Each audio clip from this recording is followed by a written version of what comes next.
waba ari umusozi w'ubugumba, waba ari umusozi w'ubukene, waba ari umusozi w'uruvugo, waba ari umusozi w'igisuzuguro, waba umusozi wo kwambara ubusa, waba ari umusozi w'ubukode, waba ari umusozi w'inzara, waba ari umusozi wo kutemerwa. Hari ibintu Imana ijya yimura ikabyimura kandi itabiteguje. Yobu yaravuze ngo ijya yimura imisozi, yimura imisozi ikimuka itabimenye. Donc no kuvuga ngo hari ibintu Imana ubwabyo ireba bikibwiriza itanavuze ko niyo usomye birakubwira ngo Imana yarebye ingabo z'abanyegiputa, yararebye gusa.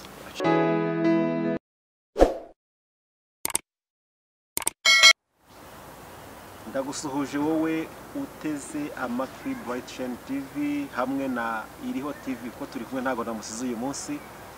Ndagusuhuje rero aho uherereye hose mu mpande enye z'isi zose.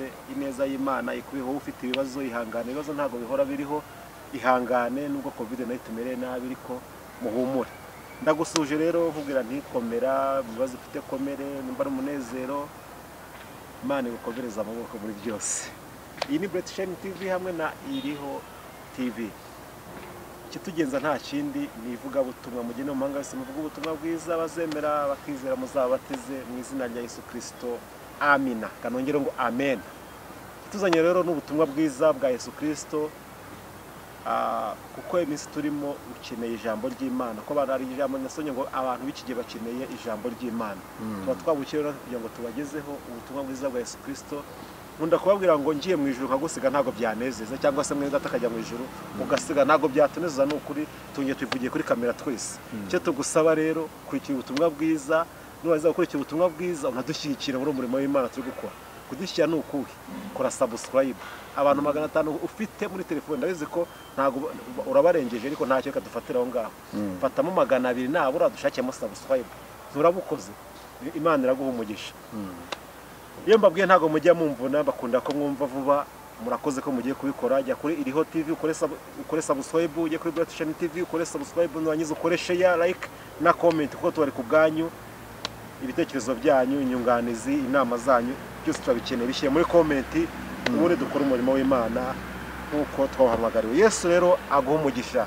Ndi kumwe n'umugabo hano, murabona ari smart, muri kumubona rwose n'umugabo uri smart, yambaye ubwiza bw'Imana. Araje ababwire ijambo ry'Imana. Ushaka kuvuga ngo ugiye kumubona ukibaza stress uko ntari muzi ninde, agiye kutwibwira umenye uriwe muganire unamuzi. Yesu ashimwe umukozi w'Imana. Amina. Watangira wibwira abaduteza amatwi nabo n'abakozi b'Imana, hari n'abagiye kwakira agakiza muri kano kanya nabo bitewe n'impamvu runaka. Mwatangira mwibwa twinjira. Ndabashuhuje mwese abadukurikiranye muri uyu mwanya, abo tuziranye n'abambonye ari ubwa mbere, mwese ndabishimiye kandi ndabakunze kandi ndabakunda.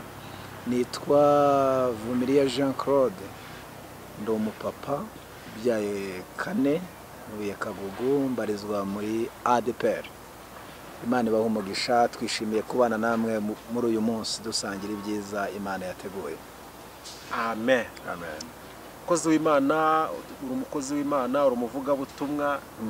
Ese nihe mpamba utuzane kuri uyu munsi none kugira ngo twisangiye n'abakunzi n'inshuti zose baduteze amatwi muri kano kanya? Uyu munsi turi buganire ku kintu kigendanye no kuba umukristo udahindurwa n'ibihe. Niko turi buganire kuba umukristo udahindurwa n'ibihe. Ibihe byose ugezemo, byaba ari byiza byaba ari bibi, ntutakaze ubukristo, ntutakaze imibanire yawe n'Imana, igakomeza ikaba myiza. Ntutakaze Imana, ubuzima bwose uzinjiramo ukabwinjirana mu Imana, utakaye nta gaciro kandi ukabusohokanamo Imana. Rero reka dusenge Imana, hanyuma uze kudusomera verse, noneho dutangire tuganiriza abantu b'Imana. Turagushimiye Imana, uri Imana yo kwizerwa mu izina rya Yesu. Ingoma yawe ni y'amahoro, ubwami bwawe ntibuzahanguka. Uri mwiza, ubereye mwiza abagutegereje, uri ibyiringiro by'abakwiringiye, uri ubuhungiro bwacu, uri imbaraga zacu, uri agakiza kacu, uri ingabo idukingira ku manywa na nijoro. Twarakubonye mu bihe bikomeye, twarakubonye amaboko yacu ananiwe, twarakubonye ubwenge n'ubuhanga bw'abantu binaniwe, twabonye ineza yawe. Haleluya. ingabo z'umwanzi duhagurukiye, watubereye amagare n'amafarashi. Turagushimiye umwanya mwiza uduhaye w'ijambo ryawe. Iri jambo rinyuremo, iri jambo rikoreremo, iri jambo ritangiremo ubuzima. Abantu bagiye kudukurikirana batugirire nk'umugisha, tubagirire hundi. Ubwami bw'Imana buganze hagati muri twe, twumva Imana, tubona Imana mu buryo budasanzwe. Ndagushimiye kutangiranye natwe kandi kuzanya gusozanya natwe mu izina rya Yesu. Amen. Karibu rero wadusomera icyanditswe tugatangira kuganirira abantu b'Imana. Reka dusome mu izina rya Yesu Kristo. Yosuwa 14. Yego. 6. Yego. Aha. Abayuda bahera ko basanga Yosuwa i Gilugari. Yego. Kalebu mwene Yefune umukenaze aramubaza ati, ntuzi icyo Uwiteka yatuvuzeho nge nawe? Akabibwira Mose umuntu w'Imana turi Kadeshi Baruneya. Icyo gihe nari maze imyaka 40. Twari tukiri Kadeshi Baruneya. Mose umugaragu w'Uwiteka antuma kujya gutata igihugu. Bukeye ngarutse muhamiriza ibyo nari nabonye n'umutima utabeshya. Ariko bene data twajyanye bahisha imitima y'abantu ubwo ngeweho no matanye n'Uwiteka Imana yanjye rwose. 9. Maze uwo munsi Mose arahira ati, nukuri igihugu wakandagiyemo kizaba gakondo yawe n'iy'abana bawe iteka ryose, kuko matanye n'Uwiteka Imana yanjye rwose. Haleluya. 10. Nuko Kalebu arongera aravuga ati, kandi ari Uwiteka yatumye mara iyi myaka 45 nk'uko yavuze, uhereye igihe Uwiteka yabwiye Mose Abisirayeli bakizirira mu butayu. None dore uyu munsi nshikije imyaka 85. Ubu ndacyafite imbaraga nk'uko nari nzifite urya munsi Mose yanyoherejeho. Uko imbaraga zanjye zameraga ku rugamba ntabara ngatabaruka, na n'ubu niko zikiri. None umusozi w'Uwiteka yavuze urya munsi, icyo gihe wumvaga ko abanaki bari bahari, kandi ko hariho imidugudu minini igoswe n'inkike z'amabuye. None ahari Uwiteka azaba ari kumwe nanjye, mbirukane nk'uko Uwiteka yavuze. Yosuwa aha Kalebu mwene Yefuni umugisha, maze amuha umusozi witwa Heburoni ngo habe gakondo ye. Imana ishimwe rekera. Amen. Nagira ngo duhe ikaze aba bantu b'Imana muri iri jambo cyangwa se muri iki kiganiro cyo kuba umukristo udahindurwa n'ibihe, ukaba umukristo udahindurwa n'ibihe. Hari abantu benshi bagira bati nakubaha Imana afite amafaranga, nakubaha Imana nkunzwe, nakubaha Imana nkora, nakubaha Imana ntakodesha, nakubaha Imana nambaye neza, nakubaha Imana hari ubuzima bufatika runaka ndimo. Nanone bakavuga bati kandi kubaha Imana no kwikorera ukeneye nabyo n'ibindi. Kandi nanjye mpamya yuko kubaha Imana no gukorera Imana ukeneye nabyo ni ikindi kintu. Biragoye cyane, biranagoye. Biragoye, niyo mpamvu hariho umwami yitwa Aguni. Musome imigani yitwa Aguni, ntabwo ari Salomo. Uriya mugani ni umwami witwa Aguni wayoboye muri Isirayeli. Ariko ngo yimye ingoma aravuga bati, Imana izampa ibyo kurya bimpagije, ntuzampa ubukire cyane ntazahaga nkarengwa nkavuga ngo Uwiteka niki. None ntuzampe ubukene, ntuzampuze n'inzara, uzabundinde, uzampa ibyo kurya bimpagije. Iyo bavuze ibyo kurya bimpagije no kuba mu buzima ukenera ikintu ukakibona. Yes. Wakenera kubaka inzu runaka ukaba wayubaka, wakenera kuyihindura ukaba wayihindura, wakenera intebe runaka ukaba wayibona, igitanda cyiza ukaba wakibona, amafaranga kuri konte aringaniye. Yes, wakenera kujya Dubai ukaba wagerayo. Ni ubuzima nyine burimo hagati na hagati. Wabyumvise neza? Ariko ndashaka kuvuga iki muri uyu mwanya. Uyu ni Yosuwa na Kalebu, nibo Bibiliya yitweretse. Yosuwa na Kalebu ndetse n'Abayuda. Iyo usomye Bibiliya ikwereka iyo mukamisiri mu Kuva, igitabo cyo Kuva kitwereka uko Abisirayeli bavuye mu Misiri, bavuye kwa Farao nyuma y'imyaka 430. Imana ikoresha imbaraga zikomeye ibimura mu maboko ya Farao ibavanayo. Habayeho ibitangaza 10. Simbivuga amazina yabyo, ariko ngo ni amaboko y'Imana, niko bivuga. Imana irwana mu buryo muri systeme zitandukanye, ivana y'Abisirayeli ibavana kwa Farao. icyanyuma yica ifura yica n'uburiza, icyitwa ifura cyose cyarapfuye. Icyo abantu bakibuka. Ikintu cyose cyavutse mbere ku matungo no ku bantu, ku matungo, ku bantu, ni ukuvuga ngo umwana w'umwami Farawo yahuye na marayika urimbura, uwa generali marayika yamunyuzeho, kapiteni, serija, major, no kugera kuwo hasi no kunkera gutabara neza zarabaga bo mu Misiri. Uwo ari we wese n'abaturage, umuntu wavutse mbere wese yahuye n'urupfu.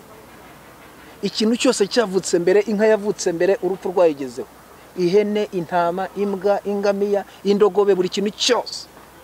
Icyo ngo nicyo cyemeje Farawo, umwana we w'imfura apfuye, aravuga ati ninjye usigaye. Imana y'Abaheburayo yarakaye, abarekura atabishaka ariko bavayo. Nusoma Bibiliya hari urugamba rukomeye Imana yarwanye ku Bisirayeli ibambutse inyanja itukura. Izo ni imbaraga zikomeye zabambukije inyanja itukura. Kuvuga ngo Abisirayeli banyuze mu nyanja itukura n'amaguru ni igitangaza munsi y'ijuru, ni igitangaza gikomeye. Kumva ngo Abisirayeli babonye inzira mu nyanja itukura, nta musare, nta bwato. Imana ikora umuhanda mu gitondo kimwe. Niba hariho umuhanda wabayeho mu gihe gito ugasenyuka mu gihe gito, ni umuhanda wo mu nyanja. N'Abashinwa ntibashobora kuwigana, umva ko ari abahanga, ntibashobora. Ko mu gitondo saa 11 y'igitondo niho Imana yakoze umuhanda, bwagiye gucya yawurangije. Yes, nusoma Bibiliya ni mu gicuku cya nyuma bwenda gucya, niho Imana yakoze umuhanda mu gitondo, ihamagara umuyaga n'umuriro bivanze. Bibiliya iravuze ngo inyanja iratandukana, banyura humutse, banyuza humutse nk'abaca ku butaka.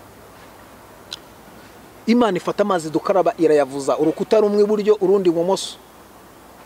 Ifata ubutaka bwo hasi, umucanga n'amabuye irabizamurira, simati ikora kaburimbo yumutse, kandi ntago banyuze mu bisogororo. Icyo abantu bagomba kucyumva, banyuze ahantu humutse, yakoze neza. Aho rero niho Imana ibera Imana, kuko wakozeho ngo yumvise ku rukuta rw'amazi, ngo yumvise bimeze nk'amabuye y'umupyemure. Mu bubasha n'ubushobozi Imana ifite imbaraga zo gufata amazi ukaraba ikayagira beto. Yafashe amazi iyagira beto, ifata ubutaka bw'ikuzimu hasi ibirometero n'ibirometero, irabizamura ku buryo n'abakecuru n'abasaza banyuze mu muhanda Imana ikoze. Ibyo Yoshua na Kalebu barabirebaga, bava kwa Farawo barabirebaga mu Misiri. Izo mbaraga Yoshua na Kalebu barazibonye. Umuyobozi yari Mose. Mose uko yavutse simbivuga, ariko uko yakoranye n'Imana benshi barabizi. Ayo ni amateka bazi. Ndashaka kuvuga iki? Imirimo y'Imana Yoshua na Kalebu barayibonye, bitegereje imbaraga z'Imana. Babonye imbaraga zibambutsa inyanja nta basare, babonye imbaraga zica inzira aho zitigeze, babonye ibimenyetso n'ibitangaza. Wa mwijima w'icuraburindi rya joro ryabaye mu Misiri, iri ngiri ngo ryitwaga ijoro ry'igikorwaho. Ni ijoro ryabayeho ku buryo urikoraho ukavuga ngo wajoro we uri ijoro, ukarikoraho rigafatika. Iryo joro ryabayeho. Inda n'ibibugu n'ibindi bitera mu Egiputa. Nusoma Bibiliya, i Gosheni aho Abaheburayo bari batuye. Bwana Sefiyo, haleluya. Aho Abaheburayo bari batuye i Gosheni, Bibiliya iravuga ngo nta cyago cyagezeyo mu Bisirayeli. Kubera iki? Hari ibintu agakiza katurinda.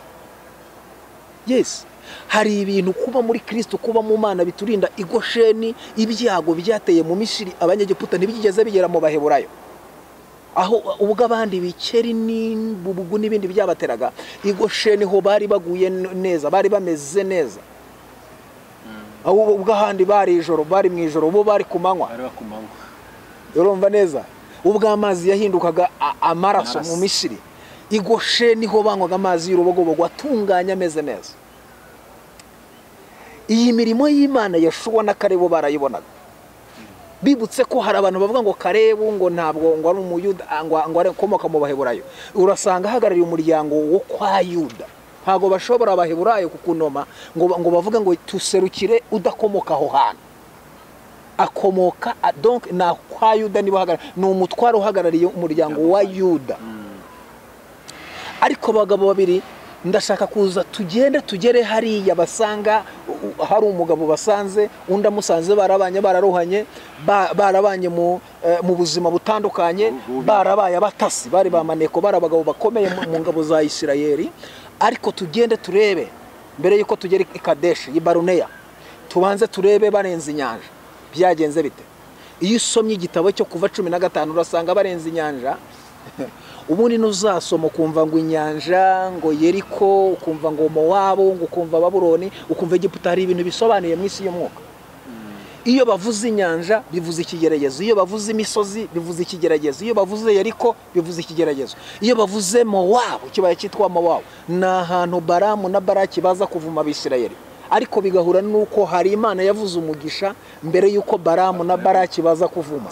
So nagira ngo ubwire ngo ikintu Imana ikuvugaho kirenze cyane ikisi yagutangazaho. Hari igihe abantu bakwitegereza kesh uri mu kibaya runaka bakavuga bati uyu muntu ari burenze izuba rimwe, uyu ntazarenga. Kumba aho wavuganiye n'Imana ntabwo bari bahari. Imana ishigwe cyane. Aho rero ndashaka kukubwira iki wowe unteze amatwi nkurikiranye. Abisirayeli barenze inyanja, barenze ikigeragezo cyitwa inyanja. Uwitwa Miriyamu Mose ubundi nta mpano yo kuririmbagira, no muyobozi, no mushumba kandi w'umugwaneza.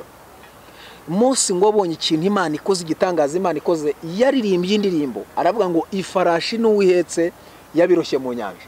Uwiteka n'imbaraga zacu n'ubuhungiro bwacu. Bavuga imbaraga z'Imana. Uwitwa Debora na Miriyamu barabaramye, abaramye guhera kera kose babagaho. Baravuga bati we Mose uri umushumba, uri umuyobozi, twebwe impano yacu nukuramya no guhimbaza. Nusoma Bibiliya Debora na Miriyamu ngo bavuze imbaraga z'Imana bikiranye, ngo bikiranye ikirere gitonyanga imigisha, inyenyeri mu kirere zitagira kugenda genda. Bibiliya iravuga ngo ababisha ku rugamba baratatana, baravuga ngo ni muhunge Imana y'Isirayeli yaje kubatabara. Baravuga bati isatuye inyanja bakabona inzira bacamo, twebwe tugezeho nuko tumira bunguri. Ndashaka kuvugana n'abakunzi b'Imana ndetse n'abadukurikiranye muri uyu mwanya yuko hari ibintu Imana ikora ukaririmba nta n'impano wari ufite. Kuririmba ntibigira nyirabyo. Indirimbo ihita yirema zaburi, bazita indirimbo zihimbiweho, indirimbo zihangiyeho ni zaburi. Izo baraziririmbaga bitewe n'ikintu Imana ikoze muri Isirayeli. Nukuvuga ngo hari ikintu Imana yakoraga mu buzima bw'Abisirayeli bakaririmba indirimbo zihangiyeho. Iyi ndirimbo rero baririmbiye ku nyanja yari izamuwe n'ibintu Imana ikoze. Kuko Imana yababereye umutabazi. Bibiliya iravuga ngo Uwiteka kuri nziga mu magare ya Farawo. Nusoma Bibiliya mu gitabo cyo kuva 14:24 haravuga ngo ya nkingi y'igicu yabaga imbere y'Abisirayeli yavuyeyo igaruka inyuma y'Abisirayeli n'Abanyegiputa. Hagati y'Abisirayeli n'Abanyegiputa hazamo inkingi, hazamo urukuta. Ruriya rukuta byari bisobanuye iki? Hari uburyo hagati y'abakunzi b'Imana nibibarwanya Imana ishyira mu rukuta, ishyira mu burinzi, ku buryo uba ufite imbaraga zigushaka zikurwanya ariko zikakubura zikubona uri hafi yazo. Wanasifiwe sana. Urumva umuroza akakubura kandi mwegeranye munaturanye. Abohereza amahembe bakayohereza, ariko ayo mahembe agasanga hari urukuta rw'Imana rukuriho. Abohereza ibitega bakabyohereza, abohereza ibyo mu biyaga bakabyohereza, ariko bikaza bisanga hari icyo bita urukuta. Imana yarubatse urukuta rwa beto hagati yawe n'imbaraga zikurwanya. Donc Abanyegiputa babonaga Abisirayeli imbere yawo, ariko bakaba nta bubasha, bakaba nta mbaraga zo kuba babakoraho. Imana ishimwe cyane. Na bugingo nubu hari ibintu byakubuze kandi uhari. Yesu uriho nanjye ndiho. So kuvuga yuko ntafite ibindwanya birahari, ariko hari urukuta rukomeye Imana iba yarubatse hagati yawe n'imbaraga zikurwanya. Nukuvuga ngo hagati y'Abisirayeli n'Abanyegiputa Imana yashyize mu rukuta, ishyira mu rukuta rwa beto kandi rumeze nka miruwari. Rwari rumeze nka miruwari ku buryo wabonaga umuheburayo umwisirayeli imbere yawe, ariko ukaba nta mbaraga zo kumukoraho, ukaba nta kintu wamutwara. Kubera iki? Imana yaje ihagarara hagati y'Abanyegiputa n'Abisirayeli. Ndashaka kuvugana nawe udukurikiranye, wowe utureba, ndashaka kubwira ko hagati yawe nibikurwanya, niba ufite kubaha Imana, niba ufite gukiranuka, hagati yawe nibikurwanya hari imbaraga, hari urukuta Imana iba yarashyize hagati yawe nibikurwanya. Imana ishimwe cyane. Aho ntabwo ndi buhatindaho. Ndashaka kuvuga iki? Barenze inyanja bagera mu butayu. Nagira ngo nibutse abantu badukurikiranye muri uyu mwanya, ushobora kuva mu kigeragezo kimwe winjira mu kindi, ukava mu rugamba winjira mu rundi. Ariko ndashaka kugutangariza hari imbaraga uba warabonye mu gihe gishize, imbaraga uba warabonye mu gihe gishize, mu gihe cyatambutse Imana iba yarakoresheje, iyagutabaye ntaho iba yaragiye n'ubundi bigihari. Hari imbaraga Imana ikoresheje kwa Farawo, mu maboko ya Farawo. Hari imbaraga Imana ikoresheje hariya ku nyanja itukura. Hari imbaraga Imana ikoresheje kugira ngo Abisirayeli batambuke inyanja na Farawo yemere kubarekura. Hari imbaraga zikomeye, ni imbaraga z'umurengera. Haleluya, ni amaboko adasanzwe Imana yakoresheje ivana Abisirayeli mu maboko ya Farawo. Ndashaka kukubwira iki wowe unkurikiranye, kugira ngo ugere aho Imana ivugana nawe. Hari ibintu bigomba kwangirika, hari intambara zikomeye Imana iba yarwanya. Kugira ngo ugere Kanani, kugira ngo uve mu Egiputa ugere i Kanani aho Imana ivuga, hari ahantu Imana igutambutsa, Imana ikunyuza ahatanyurwa, ahatari inzira irazirema zikabaho, ahatari ubuzima Imana iraburema bukabaho. Kuko nusoma Bibiliya, Abisirayeli bageze mu butayu, bageze mu butayu babura ibyo kurya. Nuzasoma Zaburi ya 12 avuga ngo ahari kurira kwararira umuntu, ku murongo wa 6, ahari kurira kwararira umuntu ariko bwacya mu gitondo impundu zikavuga. Abisirayeli baraye babona nta buzima, baraye babona kubaho kwabo kurangiye, kuko mu butayu nta shop, nta mabutika aba mu butayu. Ariko nusoma Bibiliya, mu gitondo cya kare bwenda gucya Imana irema mana. Niho rero Abisirayeli bahise bazamura indirimbo ivuga ngo ahari kurira kwararira umuntu ariko bwacya mu gitondo impundu zikavuga. Imana irema mano mu butayu, irema mano ahataba ubuzima, irema mano hariya mu butayu, irema mano. Nuzasoma mano, ubusobanuro bwa mano, mano bisobanuye manihi. Manihi mu gihe burayo, yes, bivuze manihi, niko byitwa. Mano ni manihi. Manihi bivuze ngo ibi ni ibiki. Hari ubuzima Imana yatunguje Abisirayeli mu butayu, ku buryo umuntu wese abaza mugenzi we akamubaza ngo manihi, amubaza ngo ibi ni ibiki. Hari ibintu Imana igikora mu buzima bw'abayizera, mu buzima bw'abayisenga, mu buzima bw'abayubaha, ku buryo ushyiraho agatangaro ukavuga ngo manihi. Hari uburyo Imana ishobora kurihirira imfubyi ikiga kaminuza nta yindi support kubera Imana, ku buryo ushyiraho agatangaro ukavuga ngo manihi. Hari uburyo Imana ibesha mu mazu ikubakira umuntu utagira shinge na rugero. Niko Dawidi yavuze. Dawidi yaravuze ngo Imana ibesha mu mazu abatagira shinge na rugero. Iyo umuntu bavuze ngo ntagira shinge na rugero, ni wa muntu bita uriho utariho. Bivuze ngo abafite ubuzima buri mu manegeka. Yes, si umuyedi, si umufundi, nta garidiyeni, nta pirimeri, si umutayeri, si umuzunguzayi. Ahantu hose ntagira se, ntagira nyina, ntagira nyirasenge, ntagira nyirarume, ntagira garafurere, ntagira petit frere. Ni wa muntu buriho ariko ari mu buzima, ubona ko ubwo buzima butuye mu manegeka. Uwo niwe bavuga ngo ni umuntu utagira shinge na rugero. Ariko Dawidi amaze gusobanukirwa Imana ndimo mvuga, yaravuze ngo ibesha mu mazu, ibesha mu mazu abatagira shinge na rugero. Ndashaka gutangariza iki wowe unkurikiranye, wowe unteze amatwi. N'ubuzima butagira ishusho, iyo ugize amahirwe ukaba uri kumwe n'Imana ya Ibrahimu na Isaka na Yakobo, iyo ugeze mu buzima butagira ishusho, Imana ibuha ishusho. Iyo ugeze mu buzima butagira icyerekezo, Imana ibuha icyerekezo. Iyo ugeze mu buzima butagira inzira, Imana icisha inzira. Iyo ugeze mu buzima ubona nta mbere nta nyuma, nagira nkubwire ngo Imana aho ngaho ikubera umurengezi, ikakubera umutabazi. Ndashaka kuvugana nawe unkurikiranye, wowe unteze amatwi. Ndashaka kuvugana nawe kuri uyu munsi. Ubuzima bw'ubutayu umuntu yabwubahiramo Imana bigashoboka, ndetse tugeze no ku nyanja twakubahira Imana bigashoboka, ndetse turi no mu Misiri kwa Farawo twakubahira Imana bigashoboka. Ndashaka kuvuga kuba umukristo udahindurwa n'ibihe. Ubuzima bwose uko bwaba bumeze ukabaho uri umuntu w'Imana, wubaha Imana, ukiranukira Imana. Kuko aba bagabo ari Yeshuwa na Kalebu, ndashaka kuvuga nibo bantu babiri bageze i Kanani aho Imana ivuga. Ari Mose, ari 100,000 by'abagabo, abagore n'abana batabazwe, ibyo byose byaguye mu nzira. Ariko Yeshuwa na Kalebu bakomeje kubaha Imana, bakomeje kubahisha Imana. aba bantu bageze aho Imana ivuga, ibirenge byabo byageze i Kanani, ibirenge byabo byageze ku musozi Imana yatangarije Kadeshi Baruneya. Ndashaka kuvuga iki? Bageze i Kadeshi Baruneya, Mose yohereje abatasi, arababwira ngo mugende mu ndebere igihugu Imana yavuze, mugende mu ndebere igihugu cy'amata n'ubuki nk'uko Imana yabivuganye natwe. Yohereza abatasi 12, buri muntu wese yarahagarariye umuryango aserukiye. Abagabo 10 bagera mu gihugu, babona igihugu cy'amata n'ubuki nk'uko Imana yabivuze, barakitegereza.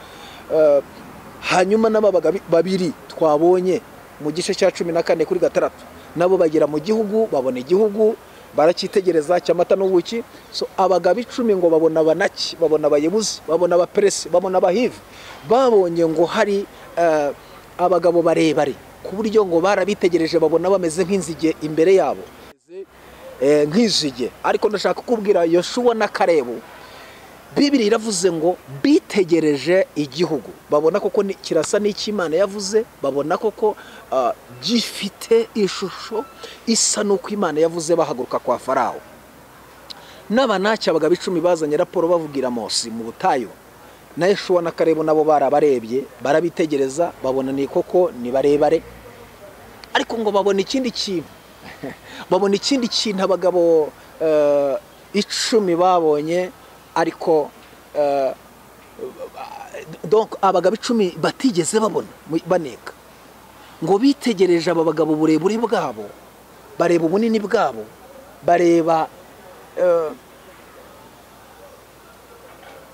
ndetse n'umunaki bwabo. Ariko baravuga bataba bagabo nubwo tubabonye tukabona ari bareba, tukabona ari bagari, ariko twabitegereje tubona ntangabo, bafite bakingira. Kuvuga ngo ntangabo bafite bakingira niki? Yoshua na Kalebu barabitegereje, babona nubwo ari barebare, nubwo ari bagari, nubwo ari indwanyi zikomeye z'abanaki, ariko nta Mana bagira. Nicyo bari bashatse kuvuga. Abagabo 10 baza babwira Mose, baravuga batumva Mose, ikintu Imana yavuze yaratubeshye, cyabikoze igihugu byo ni ukuri yarakivuze, twakibonye ni cyiza, ni icy'amata n'ubuki. Ariko dushingiye ku bagabo tubonyeyo, abanaki, abayebuzi, abahivi, tubonye abantu tubonye yo mu gihugu, igihugu ntawo ntitwakigeramo, twabitegereje tubona tumeze nk'inzige, kandi nabo baturebye babona turizo, tubona turinzige neza. Raporo barayitanga abagabo 10. Ariko Yoshua na Kalebu bageze imbere ya Mose, baravuga bati ibyo abagabo 10 bavuze n'iby'ukuri, koko igihugu kirahari, n'icy'amata n'ubuki. Twazanye no kumwera w'igihugu, ngiyi watermelon, ngizi za mandarina, ngiyi amapapayi, ngaya mananasi, urumva imizabibu. Bazanye amaseri y'umwero w'igihugu. Baravuga ati twebwe ntabwo tuzanye amagambo gusa, ahubwo tuzanye no kumwero w'igihugu ibihamya ngibi. Ikindi turi bukurikizeho, nyakubahwa muyobozi Mose, abanaki barahari, n'abahivi, n'abayebuzi, n'abaperesi n'ayandi moko. Nubwo abagabo bavuze ngo babonye abanaki, babona bameze nk'inzige, nibyo koko baripfobeje imbere y'abanaki, ngo babonye ngo nabo babonye bari ngo bameze nkazo. Ariko twebwe siko turi bubivuge. Twebwe tuvuye kuri kote y'abantu 10, twebwe dusigaye turi 2. Abanaki barahari, ni barebare, ni bagari, koko ni n'indwanyi, biragaragara. Ariko twebwe nitwakora ikosa ryo kwisuzugura imbere y'abanaki, dushingiye ku mbaraga z'Imana twabonye, dushingiye ku maboko y'Imana twabonye, dushingiye ku butabazi bw'Imana twabonye, ntabwo twakwipfobya ngo dupfobye n'Imana ya Isirayeli. Iyatwambukije inyanja tugacamo n'ibirenge, iyaremye Mana mu butayu, ntabwo twayipfobya. Iyaturwaniriye ikatuvana kwa Farawo, ntabwo twayipfobya. Hari ibintu twashingiraho. Ikindi twabitegereje tubona nta Mana bagira, nta ngabo bagira bakingira. Kubw'izo mpamvu rero dushingiye ku maboko y'Imana twabonye, abanaki tuzabarya nk'abarya imitsima, tuzabamira bunguri. Imana nibi twishimira. So aba ni abagabo bakomereye aho abandi badakomerera, bahamije aho abandi badahamya, bavuza Imana neza. aho abandi bayivuga nabi. So tugomba kuba abakirisitu bagera ku rwego bavuga Imana neza aho abandi batayivuga neza, bahamya Imana aho abandi batayihamya. Donc tukavuga imbaraga z'Imana kandi dushingiye ku byo yakoze, kuko aba bagabo bavuze imbaraga z'Imana bashingiye ku mbaraga bayibonyemo. Kuko iyo uvuga Imana wumvanye abandi, iyo uvuga Imana utabonye birakuvuna. So iyo uvuga Imana wabonye, atari kuvuga ngo Imana ya Eliya gusanga, Imana ya Dawidi gusanga, Imana ya Nowa gusanga, Imana ya Abrahamu gusanga, Imana ya Enoki gusa, ntabwo ari aho tugomba guherera. Tugomba kugera no ku rwego uvuga uti nge nabonye Imana ngiye kubyara, nabonye Imana nkoze impanuka, nabonye Imana niga, nabonye Imana ku mwana ngiye kubyara muri salle d'op umugabo adahari, nabonye imbaraga z'Imana igihe bari banteje imbaraga runaka, shingiye ku byo nabonye Imana inyambika, nabonye Imana ingize umwijima, nabonye Imana ingize igifu, nabonye Imana inkura, nabonye Imana inkura mu kabari, nabonye Imana inkura ku rumogi. Ndetse ni nk'iteraniro ushobora kuvuga ngo ndi kuvuga Imana ya nyir'ijuru n'isi. Ntabwo hari ifatanyigisho nkavuga ngo Imana ya Moridekayi yamuvanye ku irembo, ariko nanjye nibuka ko naribayeho ikarimvanaho. Yes, ntabwo mberera ku Mana za Abrahamu gusa ngo mvuga Imana y'Isaka na Yakobo ndekeraho, mvuga Imana nabonye, nkavuga ngo nabonye Imana imvana ku rumogi, nabonye Imana imvana kuri esasi, nabonye Imana imvana muri Kanyanga, nabonye Imana imvana mu Ikanevu, nabonye Imana imvana mu gutera gatari, nabonye Imana imvana. So numvuga Imana nge nabonye, nge Vumiliya mvuga Imana nabonye. Ubwo biramfasha iki? Biramfasha kuba nabwira umuntu Imana nahereye ku nyuguti zo muri Bibiliya gusa. Ndasoma Imana nyivane mu nyuguti, bavandimwe mu nyumva, tuvana Imana mu nyandiko, tuvana Imana mu nyuguti, tuyizane ni wacu. Bwana sifiwe sana. Tuyizane ni wacu, turasanga iriho, turasanga ikora, turasanga ishoboye, turasanga. Yobu we ayandika 9:5 yaravuze ngo yimura imisozi kimuka itabimenye. Kuvuga ngo yimura imisozi kimuka itabimenye, bivuze ngo hari ibintu biba bimeze nk'imisozi by'ibigeragezo. Yo yije ntabwo ibanza kubiteguza ngo ibwira ngo urumva ngo mwa misozi mwe ngo mumaze igihe kwa runaka ngo kwa no, ibyo nabwo ubwabyo bisanga byimutse bitagihari, bisanga byavuye habyo. Waba ari umusozi w'ubugumba, waba ari umusozi w'ubukene, waba ari umusozi w'uruvugo, waba ari umusozi w'igisuzuguro, waba umusozi wo kwambara ubusa, waba ari umusozi w'ubukode, waba ari umusozi w'inzara, waba ari umusozi wo kutemerwa. Hari ibintu Imana ijya yimura ikabyimura kandi itabiteguje. Yobu yaravuze ngo ijya yimura imisozi kimuka itabimenye. Donc no kuvuga ngo hari ibintu Imana ubwabyo ireba bikibwiriza, itanavuze ko niyo usomye birakubwira ngo Imana yarebye ingabo z'Abanyegiputa, yararebye gusa ngo yarebye ingabo kubareba gusa, ntabwo yarambuye amaboko. Wumve neza, ntabwo yarambuye amaboko gusa ngo yarabarebye. Ubundi reka nibutsa abantu badukurikiranye nepo imvugo y'Imana, icy'Imana ivuze kingana n'icyo ikoze. Niba Imana ikubwiye ngo nzakugirira gutya bingana nuko yabikugize, icy'Imana ihita wizera ko ikivuze kiriho, nubwo waba utakibona buriya kirahari, kuko nibyo duhagazeho, ari iyi si, ari ijuru, ari ibigaragara, ari ibitagaragara. So Imana yafashe ibitariho ibigira ibiriho. Iyi si n'ijuru yaravuze ngo nihabeho mu itangiriro, yaravuze ngo nihabeho isanzure, nihabeho, hahita habaho. Ibidafite ishusho bihabwa iki? Ishusho. Niba Imana ivuganye nawe ikintu, izere ko ikivuze igifitiye ububasha, igifitiye n'ubushobozi. Ushobora kubona bitariho, ushobora kubona nta n'inzira, ariko ivuganye nawe ikintu ifite uburyo, ndetse ifite n'inzira yabinyuzamo ikabirema bikabaho. Ndashaka kuvugana rero n'abantu badukurikiranye muri uyu mwanya. Haleluya.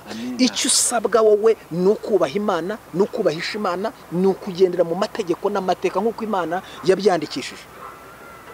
Ubuzima bwose ugezemo ukapurika Imana ukayigaragaza. Dukeneye abantu bagaragaza Imana, ntibahindurwe nuko bageze ibwami. Baba serivi ibintu amategeko y'Abayuda atabemerera bagahita babyakira bakahuranya. Ba Danieli baravuga bati no, Abayuda bagira uko barya. Ni kimwe na Petero yabwiye marayika, ijwi ryamubwira ati gese narya ibintu yewe ibintu basokuruza batari wowe umbwira ngo mbirye gute wowe. Turi kuvugana ibintu nawe urabizi ko mu mico imihango y'abayuda ntitwemerera ko ibi bintu tubirya. Urampata ngo mbirye kwa sababu na munagani. Iriya muhata arambwira ati Imana ihumane ntikiba kigihumanye. Ariko nabwo urumva abayuda, abantu bizera Imana, abantu bakorera Imana, bafite uko bagenda, bafite uko bavuga, bafite uko barya. Yes, hari ibintu tuba tutemerewe kubera Imana twakiriye. Kandi mu gihe utari wagera ku rwego hari ibintu reka kubera Imana, ntabwo urahura n'Imana neza. Hari ibintu Imana ubwayo nubwo itabikubwira ngo ibireka, nawe ubwawe wibwiriza ko ugomba kubireka. So no kuvuga ngo Daniel baravuga bati no, twari dufite promotion yo kurya neza, yo kunywa neza. Ariko ba Daniel Bibiri iravuga ngo bareka inyama, bareka vino y'ibwami, kandi bari bafite promotion yo gusangira n'umwami ku meza. Ariko baravuga bati twebwe twubahaga Imana turi iwacu i Buyuda, tugeze i Babuloni turakomeza tugaragaza Imana. Kandi bagira intego ngo muri Daniel 1:8 Bibiri iravuga ngo Daniel agambirira mu mutima kutiyendurusha ibyo kurya by'ibwami. Niko Bashaduraki intero bateraga bose barikiranya bakavuga ati nibyo, ngo bagambirira mu mutima kutiyendurusha ibyo kurya bya hehe by'ibwami. Barabyanga, banywa amazi y'ibishyimbo, banywa ameninwa ibesi cyo. Igitangaje rero ndashaka kubabwira, iyo ufite kugambirira neza, iyo ufite kubaha Imana, iyo ufite kudahindurwa n'ibihe, ukaba umuntu w'Imana udahindurwa n'ibihe, naho ugeze urwego rwose ugezemo ukagaragaza Imana, ugahesha Imana icyo, ugapresenta ijuru. Twebwe turi ambasaderi b'Imana ku isi. Uvuga umuntu wakakubonye warahuye n'Imana, warayimenye, yakagombye kukubonamo Imana. Ko bishatse kuvuga ambasaderi w'igihugu yageze mu gihugu. Nukuvuga ngo ntibareba wa mu ambasaderi, bamureba ngo ambasaderi wa China, ambasaderi wa Dubai, ambasaderi wa Amerika, ambasaderi wa Misiri, ambasaderi kintu ahagarariye igihugu, twasinyanye amasezerano n'igihugu runaka n'iminiriri. Nuko gahunda zibizimeze. Iyo uri umuntu w'Imana, wamenye Imana, ugomba gupresenta Imana, ukagaragaza Imana. Uraho bakijijwe, uraho batanakijijwe, ukagaragaza Imana. Ugaragaza Imana uri mu Yudi Yerusalemu, ariko wagera na hehe ni Babuloni. Aho naho ukagaragaza iki? Imana. Wanasifiwe. Amen. Abasore ngo banywa amaminwa amazi y'ibishyimbo bisi 10. Igitangaje bagira fresheri, basa neza kurusha abariye inyama. Baba bambere mu ishuri. Nagira ngo mbaho urugero rw'abasore batahinduwe n'ibihe n'imisi, naho bageze bari Buyuda bubashye Imana iwabo Yerusalemu, bageze ni Babuloni bubaha Imana ntibahindurwa n'iki? N'ibihe. Ndashaka kubaho urundi rugero kugira nkomeze kuri iby'Imana igiye kuvuga bitewe n'ibyo abagabo bavugiye mu butayi Kadeshi y'Imana. Yosefu mwene Yakobo yarose inzozi, kugira ngo nihute, arota azaba umuntu ukomeye. Nusoma Bibiliya urasanga mu nzira yanyuzemo, inzego zose yagiye yacamo, yagaragaje Imana. Besinese bamutaye mu rwo araceceka, bamujyana ku isoko araceceka, ajya gukora akazi ko mu rugo kwa Potifari, afite amakuru y'uko azaba iki? Premier ministre, umuntu ukomeye, umuyobozi ukomeye, abantu bose bazobararira. Agaragaza Imana kwa Potifari, ya presence Imana, ku buryo na Potifari ubwe yavuze ati shingiye ku kuboko kwiza kw'Imana nkubonyeho, njyewe nkwegura iby'urugo rwanjye n'amakonte n'abagaragu banjye bose, byose uzabiyobora. Agaragaza Imana, apresenta Imana, agaragaza imbaraga z'Imana n'amaboko y'Uwiteka, kugeza ku rwego ayoboye abantu asanze bene igihugu kwa minisitiri w'ingabo. Ajya muri gereza, konseye uyoboye gereza nawe ngo amubonamo Imana, aravuga ati sinayobora urahanga, amwegurira gereza. Urumva uyu ni umuntu ugera mu buzima bwose akagaragaza iki? Imana, ntahindurwe n'ubuzima agezemo.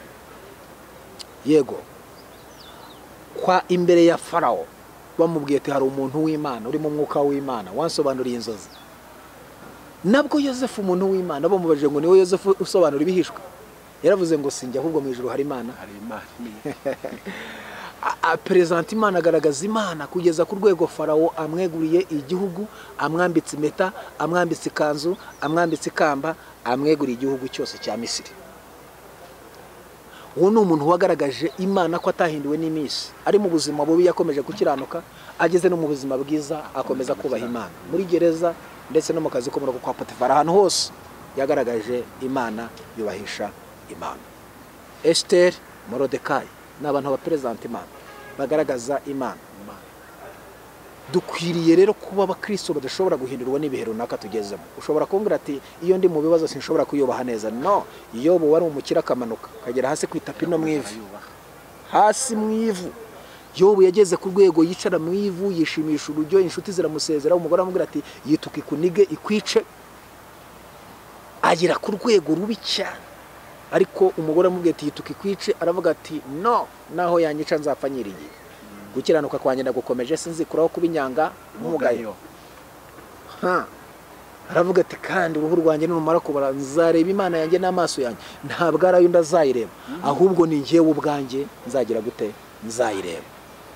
Aravuga ngo ndabizi yuko umucunguzi wanjye ariho kandi azahagarara ku isi, amaso yanjye niyo azamureba, ntabwo arayo ndazamureba, ahubwo ni njyewe ubwanjye nzagira gute, nzamureba. Haracyariho ibyiringiro, naho igiti cyatemwa kizongera gishibuka. Hari igihe igiti gitemwa, abantu bigeze babahinze igiti bakagitema bakakihanagurizaho, babyita gukweta, bakakikweturiraho, bakagikwikiraho insuka, bakakirundaho imbagara, ukabona iby'icyo giti cyararangiye. Ariko imvura yagwa cyakumva amazi ukabona kirongeye kiragite, kirashibutse kigaruye ubuzima. Ni nako n'umuntu ajya yimera, akamera nk'umuntu watemwe, akamera nk'umuntu udafite icyerekezo, akamera nk'umuntu udafite ejo hazaza. Ariko iyo agize amahirwe agahura n'Imana ya Ibrahimu, Imana ndi kubabwira ijya imuha gushibuka kongera akagira icyerekezo cy'ejo hazaza. Rero ndashaka kuvugana nawe wowe unteze amatwi, haracyariho ibyiringiro. Icyo dusabwa no kuba abakristo badahindurwa n'ibihe, badahindurwa n'iminsi, badahindurwa n'ahantu tugeze, ahubwo tugakomeza kubaha Imana no mu buzima tugezemo ubwo ari bwo bwose. Dukora finissage kugira ngo dusenge. Mwabonye yuko Yoshua na Kalebu bavuze Imana neza. Imana ikeneye yuko yatura mu materaniro y'abayemera n'abatayemera, ukayihamya. Nubwo waba utaragerayo i Kanani nk'uko Imana iba yarabivuze ati nzakugira gutyo, ukaba utaragerayo, ariko hamya yuko uzagerayo, atura yuko uzagerayo. Kandi erega abantu bapfira mu nzira, binapfira mu nzira, umwana apfira mu iterura. Uranyumva? Mu mutwe wawe iyo wanditseho ko ntacyo uzageraho, ntacyo ugeraho. Mu mutwe wawe iyo wanditseho ko amajwi yakubwiye ngo ngurimbwa, koko ushobora no gusanga umurizo waza wawumeze kandi mu bitekerezo uraza. Yes, niba hari amajwi akubwira ko ntawe uzagera, yabwire ngo hari aho nzagera kuko namenye n'uzahangeza. Niba hari amajwi akubwira ngo ntacyo uzimarira, yabwire ati no, nge shobora kutakimarira, ariko Imana namenye yakimarira. Iyakimariye abatubanjirije, nanjye sigiye yangigezaho nkana. Niba idaherutse ni wawe, reba umuntu hafi aho wakwishingikirizaho Imana iherutse gutabara, uvuga ati ariko mfite amakuru yuko kwa Vumiliya Imana iherutse kumuha umwana, iherutse kumuha inzu, iherutse kumuha ikibanza, iherutse. Yes, iyi tureba umuntu wifashisha basi mwarasenganye. Niba nta mwasenganye, urebe mu mateka hari abantu Imana yatabaye muri Bibiliya, cyangwa aya no muri karitsiye barahari Imana iba yaragiriye neza. Hari abapfakazi Imana yagiriye neza, hari imfubyi Imana yagiriye neza, hari abatagira shinge na rugero Imana yagiriye neza, hari abantu barabayede ubu ngubu n'abenjeniyeri, hari abantu barabanyonzemo amagare ubu ngubu bafite amakampani y'amamodoka, hari abantu bakora akazi ko mu rugo bafite amahoteli akomeye, hari abantu batagiraga hepfo na ruguru bafite abapangayi barabuze yo kwishyura inzu. Ugenda gushaka imirimo iherutse gukorerwa hafi ukayishingikirizaho. Nicyo rero Yoshua na Kalebu bahagaze baravuga ngo twebwe twabonye Imana itwambutse inyanja, twabonye Imana ikora ibimenyetso n'ibitangaza, tugaburira amana mu butayu, iyabanye natwe tuvana kwa Farawo. Niba twishimira ikiri kumwe natwe, izatugabiza abanaki, tuzabarya nk'abarya imitsima. Mose yahise ahanura abwira, aravuga ngo byandikwe, Imana ivugiye muri Mose, byandikwe yuko Kalebu, Imana ishimwe cyane, Kalebu na Yoshua bampamirije mu iteraniro bazagera i Kanani, ibirenge byabo bizakandagira i Kanani, ubuzima bwabo buzagera i Kanani. Abantu bose banyimuye bamvuze nabi bazagwa mu butayu, ariko Yoshua na Kalebu bamvuze neza, ibirenge byabo bizagera i Kanani. Umva kugabana kwawe kugabana kwanjye ni ukuvuga Imana neza aho abandi batayivuga neza, ni ugukiranukira Imana aho abandi batayikiranukira, ni ukuyivuga mu materaniro y'abantu bavuga ngo ntikora ntishoboye, ukavuga ngo irashoboye mperutse no kuyibona, ukayivuga neza. Izo ni imbaraga, gukiranuka no kuvuga Imana ukwiriye ni imbaraga zituma ugeraho Imana ivugana nawe. Yoshua na Kalebu bavuze ineza y'Imana no gukora kw'Imana mu butayu. Imana iravuga ngo byandikwe.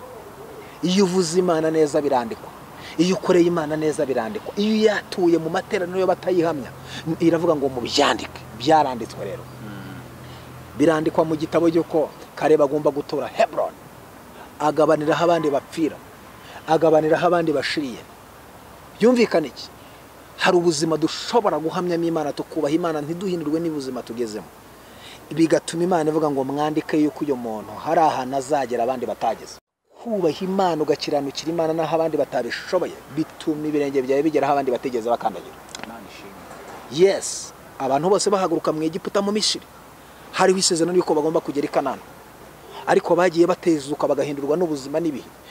Abenshi baguye mu butayu. Urubyiruko rwa Isirayeli na Yoshuwa na Kalebu nibo bakandagiye i Kanani, bagera i Kanani. Yoshuwa, Kalebu bagezeyo, umugabo aragenda atanga gakondo, aragabanya, agira gute.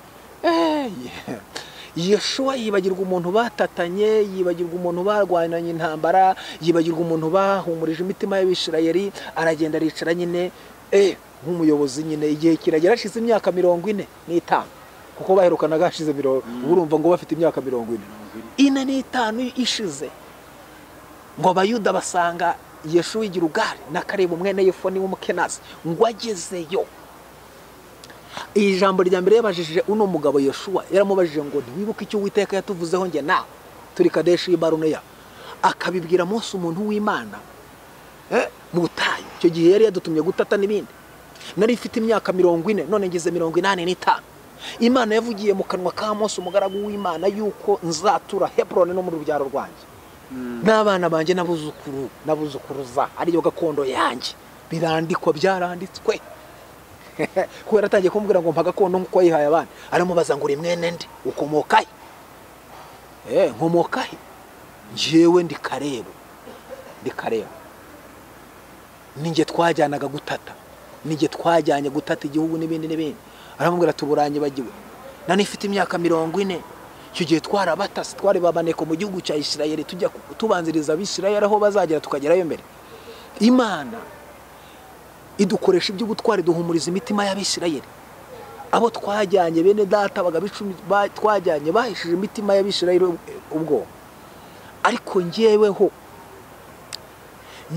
no matanye n'Uwiteka Imana yanjye rwose. Uhereye mfite imyaka 40 kugera kuri 85, imbaraga nari mfite imyaka 40, n'ubu mfite 85 nizo ngifite. Niko bikimeze. Uko amaso yanjye yarebaga n'uyu munsi niko bimeze. Amaso yanjye ntarazamo ibirorirori. None kandi nje kukwishyuza umusozi Imana yavuganye nanjye kugira ngo umpe gakondo Uwiteka Imana yavuganye nanjye. Amubwira iki Imana yavuze bari Kadeshi y'Baruneya, amubwira amasezerano Imana yavuze bari Kadeshi y'Baruneya. Bibiliya iravuze ngo aramubwira ati se ahasigaye aho hantu uri kuvuga ko hatuye ibihanda, hatuye ibihanda bene Aruba, hatuye Abanaki, hatuye ibihanda bene Aruba barakabye, niwo watuye. None se nguhingamo kugira ngo mujye gufata uwo musozi uha abasirikare. Bibiliya iravuze ngo Kalebu aramubwira ngo no, amaboko y'Imana aracyakora, amaboko y'Imana arihagije. We mpu rwandiko rumpesha gakondo yanjye. Imbaraga z'Imana zabanaga nanjye, amaboko y'Imana yabanaga nanjye, uko Imana yabanaga nanjye n'uyu munsi niko kibana nanjye. Wowe mpa gakondo, nyandikira urwandiko rumpesha gakondo yanjye, Hebroni yanjye. Bibiliya ivuze iki? Bibiliya iravuze ngo amuhereza urwandiko rumuhesha gakondo, rumuhesha umusozi wiwe. Wowe unkurikiranye, wowe unteze amatwi, ndashaka kukubwira yuko kugira ngo ugere muri gakondo yawe, kugira ngo ugere aho Imana ivuga, biraharanirwa, biratwaranirwa, ntabwo ari ibintu biza gutyo. Icyo usabwa cyambere no kubaha Imana, no kubahisha Imana. Icyo usabwa cyambere no kugirira icyizere yavuganye nawe.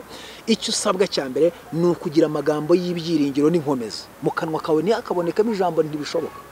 Kuko niba warahuye n'Imana ibishoboye, niba warahuye n'Imana ishobora ibidashoboka, nta mpamvu nimwe yo kujya watura amagambo y'incamugongo, y'incanege ngo ntibishoboka, ngo biriya ni ibya runaka. Hari abantu baba mu buzima baba babona ibintu ari ibya runaka, bo atari ibyabo. Oya, ntabwo ari byo. Nta bintu bya runaka bihari. Ibyabaye kuri uriya, kuki wowe wumva bitakugirirwaho? Kuki utagirira icyizere Imana? Kuki utagirira icyizere yagiye ikora ibimenyetso n'ibitangaza mu gihe gitambutse? Ndashaka kukuremamo ibyiringiro rero. Ndashaka kwaturamo amagambo y'inkomezi nkubwira ngo Imana ikuvanye mu Egiputa mu buzima bw'ibyaha ikakwimenyekanishaho. Ndashaka kugutangariza ko na n'uyu munsi kiri kumwe nawe, na n'uyu munsi kigufiteho umugambo ukomeye, na n'uyu munsi kigufiteho plan ngari, niyo mpamvu ngutangariza ngo reba abanaki, reba abayebuzi nk'abadahari, urebe Imana iri hejuru y'abanaki. So iyo wirebye imbere y'ibiri imbere yawe bikurusha uburebure n'uburumbarare, ushobora kwipfobya imbere yabyo. Ntukipfobye imbere yabyo, oya, no. Wikwipfobya imbere y'abanaki, wikwipfobya imbere y'abayebuzi, wikwipfobya imbere y'abahivi, imbere y'ibigeragezo wikwisuzugura imbere yabyo. Ahubwo wowe ibiri imbere yawe birebere mu Mana. Nubirebera mu Mana insinzi iraboneka. Nubirebera mu Mana kunesha kw'Imana kurabana nawe. Rero shuti mukundwa, nagira ngo duhinira aho ngaho tukubwire yuko Imana ikigufiteho umugambi, kandi umugambi Imana ugikomeje ku buzima bwawe. Ndakwifuriza kudahindurwa n'ibihe, ndakwifuriza kuba umukristo uhamye, ubuzima bwose uzinjiramo, ubuzima bwose uzageramo, uzaba umukristo uhamye kandi ugaragaza ubumana bw'Imana. Nagira ngo dusenge muri uyu mwanya dusoza. Mana yacu, Imana yo kwizerwa, mu izina rya Yesu Data wa twese, umwami w'abami, ndasengera abantu badukurikiranye muri uyu mwanya, abari mu buzima butandukanye, abari mu buzima bw'ubutayu, abageze ariko ahantu mwishidikanya. Mana, ndabaturaho inkomezi, ndabaturaho kwizera, ndabaturaho ubuzima buzima. Insinzi y'Imana ibabeho mu izina rya Yesu. Ndatura insinzi y'Imana, ndatura kunesha kw'Imana, ndatura icyubahiro cy'Imana. Uyu munsi wa none tuganiriye aba bantu nibagira ibyiringiro. Hari ibimeze nk'abanaki, hari ibimeze nk'imisozi, hari ibimeze nka Yeriko, ariko ndasenze kugira ngo babirebere muri wowe. Niba birebera muri wowe Mana, insinzi iraboneka kuri bo. Niba birebera muri wowe, barabona kunesha kw'Imana. Natuye imbaraga zidasanzwe zituma abantu bubaha Imana, bayubahisha mu buzima ubwo aribwo bwose baba bagezemo. Ngushimiye kuri Imana ibagiriye neza, ngushimiye kuri Imana ibabereye Imana, kandi nabagiye batandukira bagacumura kubw'ubuzima baba binjiyemo bagezemo, ndabaturamo imbabazi z'Imana, ndabatura kunesha kw'Imana. Ngushimiye ko bagiriye neza, ngushimiye ko babereye Imana, mu izina rya Yesu wa Nazareti, amen. Turabashimiye shuti bakundwa ko mwabanye natwe, kandi abakeneye kuvugana nanjye mwampamagara kuri nomero ikurikira 078. Nomero mwambonaho, mwampamagaraho 0785 28 41 50, 0785 28 41 50. Ikindi mwadusura kuri TV yacu yitwa Iriho TV, mugakora subscribe, ibiganiro mukabisangiza abandi. Ni umugisha ukomeye kubana namwe. Imana nibaha umugisha, mukomeze mugubwe neza. Ciao ciao.